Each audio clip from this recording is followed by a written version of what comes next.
آج تک آپ نے ہندوؤں اور مسلمانوں کے بیچ فسادات کا تو سنا ہوگا، لیکن آج ہم آپ کو ایسے فسادات کے بارے میں بتائیں گے جس میں ایک طرف ہندو اور مسلم ایک ساتھ شانہ بشانہ لڑ رہے تھے، جبکہ دوسری طرف باقی مذاہب کے لوگ یعنی سکھ، یہودی، پارسی، عیسائی اور اینگلو انڈین کمیونٹی تھی۔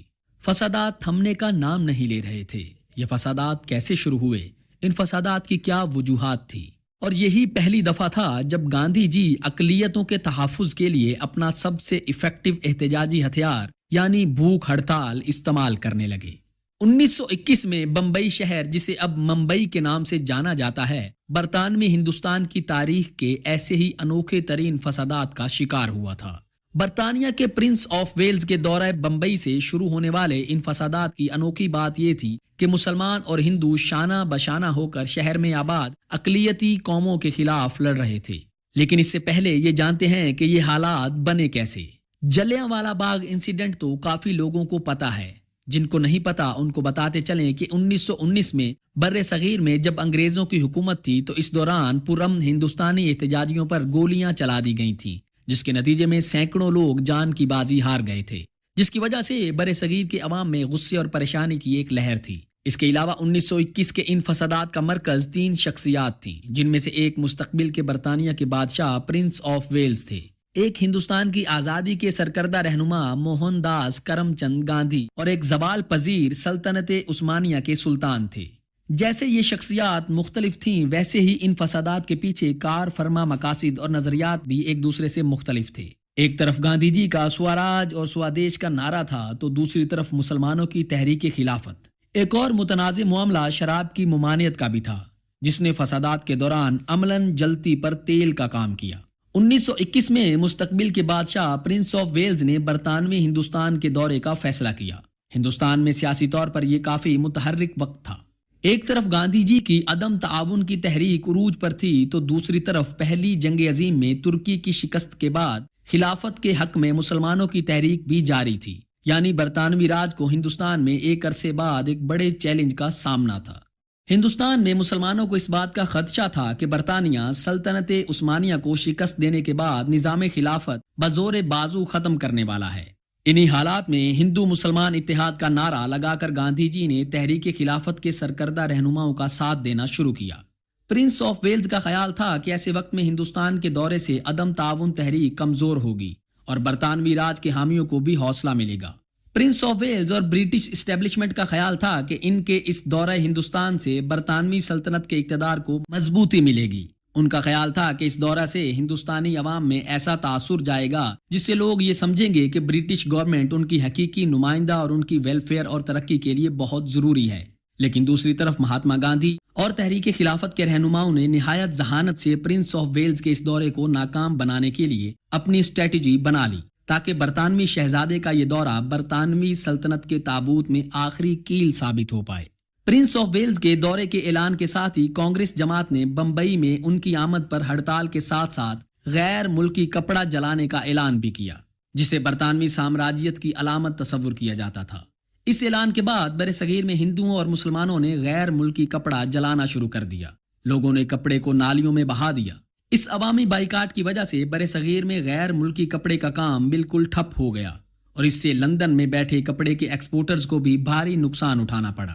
17 نومبر کو جب پرنس آف ویلز بمبئی پہنچے تو مقامی برٹش انتظامیہ کی وجہ سے لوگوں کی ایک بہت بڑی تعداد، جن میں بمبئی کی پارسی، یہودی اور اینگلو انڈین برادری شامل تھی، انہوں نے ایک بڑی تعداد میں سڑکوں کے دونوں اطراف کھڑے ہو کر پھولوں کی پتیاں بچھائیں اور ہاتھ ہلاتے ہوئے بہت گرم جوشی سے پرنس آف ویلز کا استقبال کیا، جس سے پرنس آف ویلز بہت خوش اور مطمئن نظر آئے۔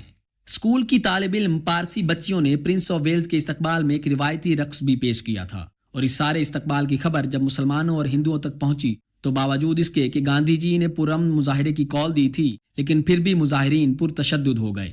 جیسے ہی بمبئی میں فسادات شروع ہوئے، ہندو اور مسلمان بلوائیوں نے پارسی شراب خانوں کو سب سے پہلے نشانے پر رکھ لیا، جن کو وہ ان کی معاشی برتری اور تحریک آزادی کی مخالفت کی علامت سمجھتے تھے۔ ایک جگہ تو انہوں نے ایک پارسی رہائشی عمارت کو جلا کر راکھ کرنے کی دھمکی بھی دی، جس کے گراؤنڈ فلور پر شراب کی دکان تھی۔ وہ تب تک پیچھے نہیں ہٹے جب تک دکان کے مالک نے ساری شراب گلی کے گٹر میں بہا نہیں دی۔ اس طرح جب تک اس دکاندار نے ساری شراب ویسٹ نہیں کی، تب تک ہندو مسلم بلوائیوں نے ان کی جان بخشی نہیں کی۔ اس سارے ہنگامے کے دوران پارسی اور اینگلو انڈین خاموش تماشائی نہیں بنے رہے. ان میں سے اکثر نے بندوقوں اور بانس کی لاٹھیوں سے لیس ہو کر ہر اس شخص پر حملہ کیا جو انہیں کھاڑی پہنے مل جاتا تھا.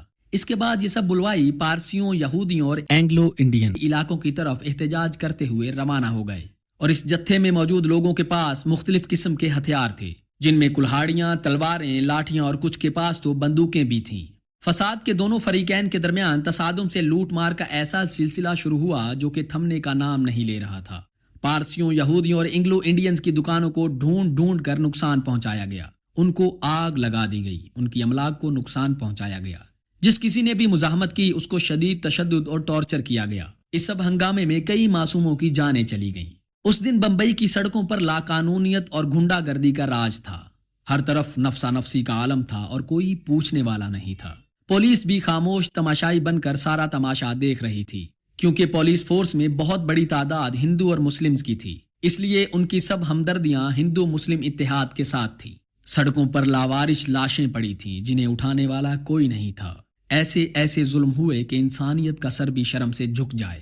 لیکن ایسا نہیں کہ اس صورتحال میں سب ہندو مسلم ایک جیسے نہیں تھے. کچھ بھلے ہندوؤں اور مسلمانوں نے عیسائی اور پارسی لوگوں کو اپنے گھروں میں چھپا کر ان کی جانیں بھی بچائیں.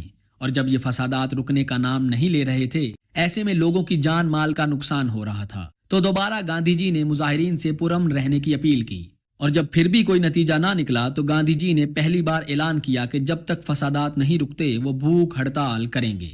اس اعلان نے کام کر دکھایا اور 3 دن بعد 22 نومبر کو گاندھی جی نے مختلف برادریوں کے نمائندوں کے درمیان امن بحال ہونے کے بعد اپنی بھوک ہڑتال ختم کر دی. پرنس آف ویلز کا دورہ ان فسادات کے بعد کامیاب نہیں ہو سکا. وہ ہندوستان میں جہاں بھی گئے ان کا استقبال ہڑتالوں اور قتل کی دھمکیوں سے کیا گیا. لیکن ان فسادات نے گاندھی جی کو اندر سے ہلا کر رکھ دیا تھا. اس تلخی میں انہوں نے کہا کہ ہم نے آزادی کا پہلا ذائقہ چکھ لیا ہے، کیونکہ گاندھی جی کو اس بات کا اندازہ ہو گیا تھا کہ اکثریتی حکمرانی نے اقلیتوں کے خدشات کو درست ثابت کر دیا تھا. گاندھی جی نے کانگریس اور تحریک خلافت کے مقامی رہنماؤں کو ہدایت کی کہ وہ اقلیتی برادری کے حقوق کا خیال رکھیں اور انہیں ان کے نقصان کا معاوضہ ادا کریں. انہوں نے کہا کہ اکثریت کا فرض ہے کہ وہ اقلیت کا خیال کرے. یہی نہیں، گاندھی جی نے کانگریس کی مطبوعات اور اجلاسوں میں بھی اقلیتی برادری کے نمائندگان کو موقع دینا شروع کیا، جنہوں نے گاندھی جی کی تحریک اور اکثریتی رہنمائی سے متعلق اپنے خدشات کا اظہار کیا تھا. آہستہ آہستہ گاندھی جی نے ہندو مسلم اتحاد کے نعرے کی جگہ ہندو مسلم سکھ پارسی مسیحی یہودی اتحاد کا نعرہ لگانا شروع کر دیا. یہ ایک بے وزن سا نعرہ تھا، لیکن اس نعرے نے اقلیتی برادری کو اس بات کا یقین دلا دیا کہ آزاد انڈیا میں ان کی بھی جگہ ہے. ان فسادات میں 60 سے زیادہ اموات ہوئیں، جبکہ بمبئی میں کئی شراب خانوں پر حملے ہوئے جنہیں جلا دیا گیا. آج کی ہماری کہانی اپنے اختتام کو پہنچتی ہے. مزید ایسی ویڈیوز کے لیے ہمارا channel Voice of Overseas subscribe ضرور کیجیے. اگلی دفعہ تک کے لیے اللہ حافظ.